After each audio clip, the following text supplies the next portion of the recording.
Now I will start my lecture.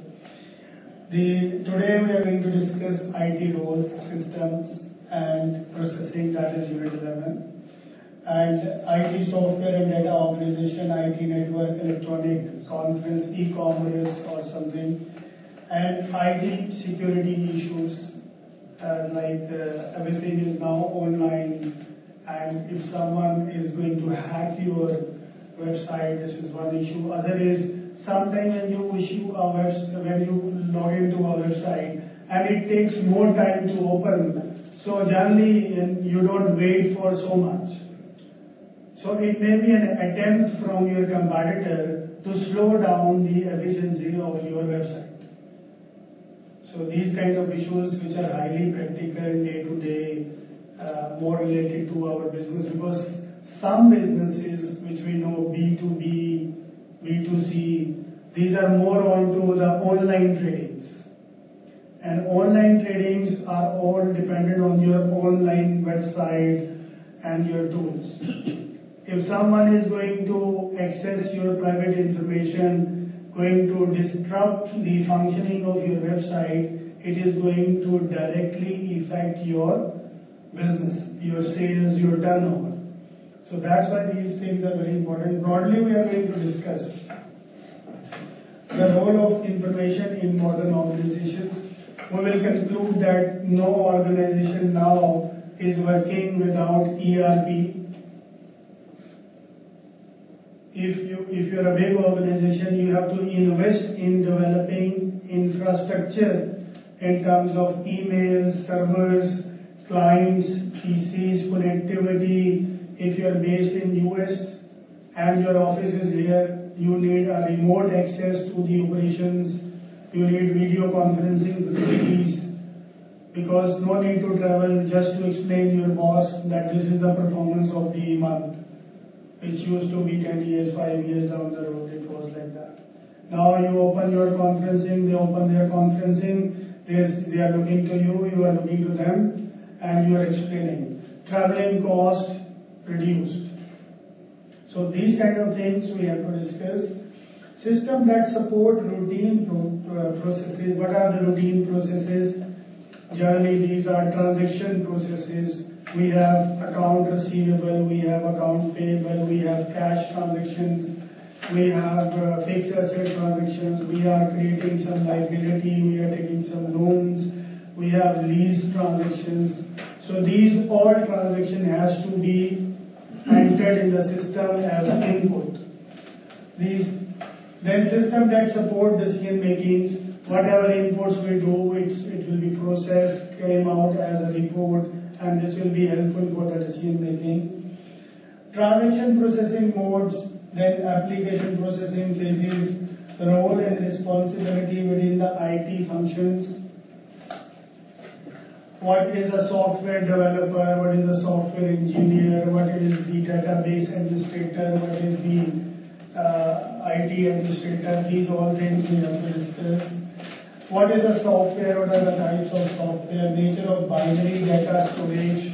When we are talking about old system, they work on binary operations, 0, 1, 0, 1, that is the main computer language.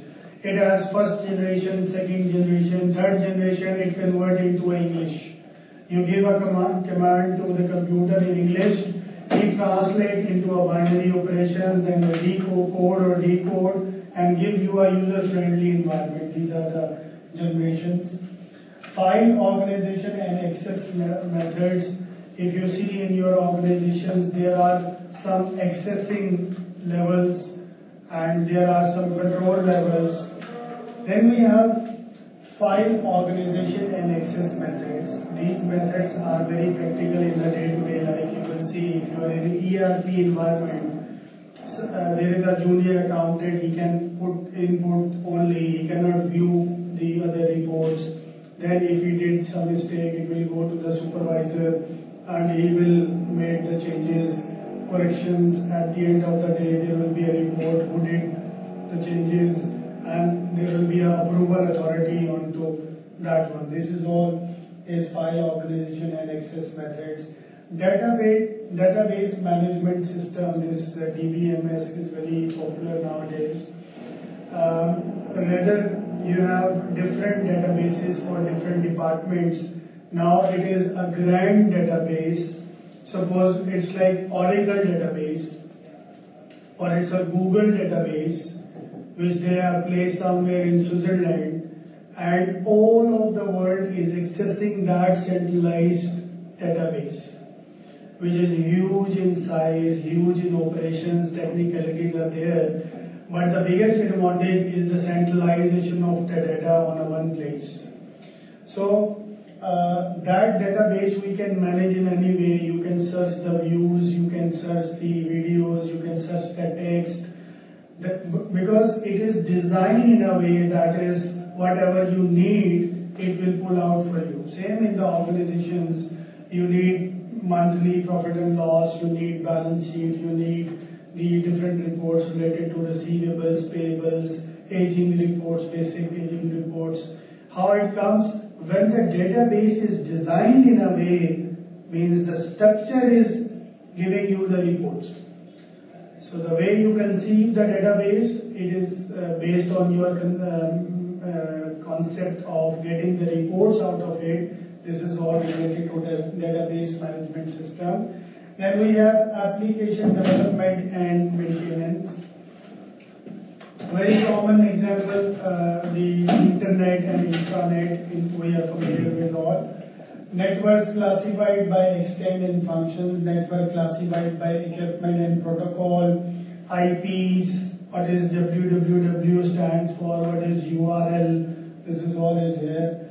Electronic commerce is e-commerce that you say, because the world has increased by the use of technology, and we have online portal, online tradings, how e-commerce work, what are the advantages we will study. Electronic data interchange is used, EDI, that for the big companies who are using just-in-time inventory management system, what they do is they give access to their data to their suppliers by using EDI, electronic data interchange. So you don't need to worry. Your supplier is worried about your production because he has access to your production stock. And as you will come on the reorder level, he will dispatch the supplies to you. This is ideally EDI. This we will discuss in other systems as well. Other unit it will be discussed. Electronic fund transfers, this is the use of plastic cards, credit cards, and you have point of sales where you go, you scratch your card, this is the technology.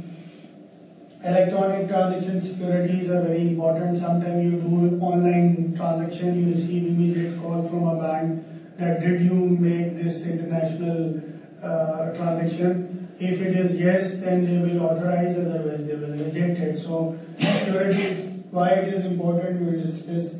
Risk associated with business information system. Business information is very key thing. For example, let's take the example of Toyota and Honda. If the Toyota is going to come with a new model in June 2011, surely they are going to attract the market if the model is successful and people like it very much. And the sale of Honda, because they are not giving a new model, will be streamlined, it will be the old as they were on. So if they get this information, Honda, that Toyota is going to have a new model, then they can immediately respond and they can come out with a new model in the same dates. So Toyota might be losing that much attraction that they were expecting from the market, right? So that's why business information is very important. Even for Procter & Gamble, the all FMCG companies, they are going to have special promotions, special regions, special pricing. That will be more serious to know about. So business information, even the interest rate calculation, IRR, project visibilities. If your project visibility is being taken by your competitor, so you stand nowhere. Because if you have money, your competitor has money, you have a new idea which is transferred to them. So that idea, they will mature it because they have all the resources for it.